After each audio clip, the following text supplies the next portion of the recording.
नमस्कार, आप सुन रहे हैं विष्णु पुराण की दिव्य कथा।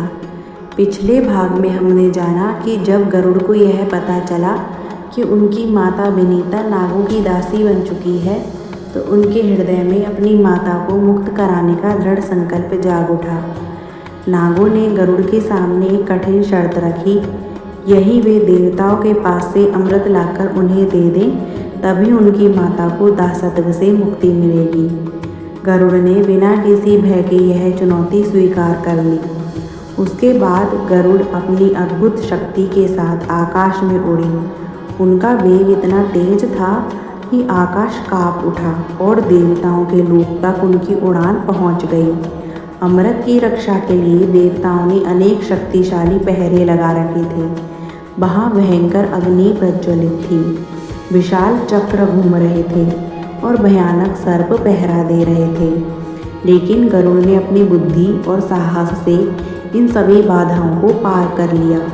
उन्होंने पहले अपनी विशाल पंखों से उस अग्नि को शांत किया, फिर अपनी चपलता से उन घूमते हुए चक्रों के बीच से निकल गए और अंत में पहरा दे रहे सर्पों को भी पराजित कर दिया। अब अमृत उनके सामने था। गरुड़ ने अमृत कलश को उठा लिया और उसे लेकर नागों की ओर चल पड़े। उसी समय देवताओं के राजा इंद्र ने यह देखा और वे गरुड़ को रोकने के लिए आए, लेकिन गरुड़ की शक्ति और तेज को देखकर इंद्र भी चकित रह गए। तभी मार्ग में गरुड़ की भेंट स्वयं भगवान विष्णु से हुई।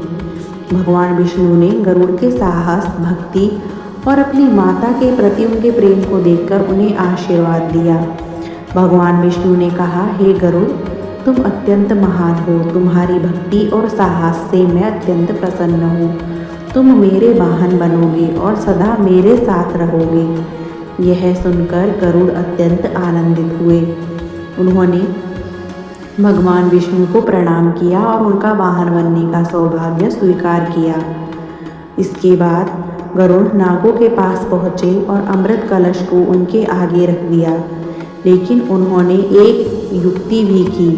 उन्होंने नागों से कहा, पहले स्नान और पूजा करके पवित्र हो जाओ, तब अमृत ग्रहण करना। जैसे ही नाग स्नान करने गए, उसी समय इंद्र ने अमृत कलश को वापस ले लिया। इस प्रकार नागों को अमृत प्राप्त नहीं हो सका, लेकिन गरुड़ ने अपना वचन निभा दिया और उनकी माता विनीता दासत्व से मुक्त हो गई। इस घटना के बाद से गरुड़ सदा के लिए भगवान विष्णु के वाहन बन गए।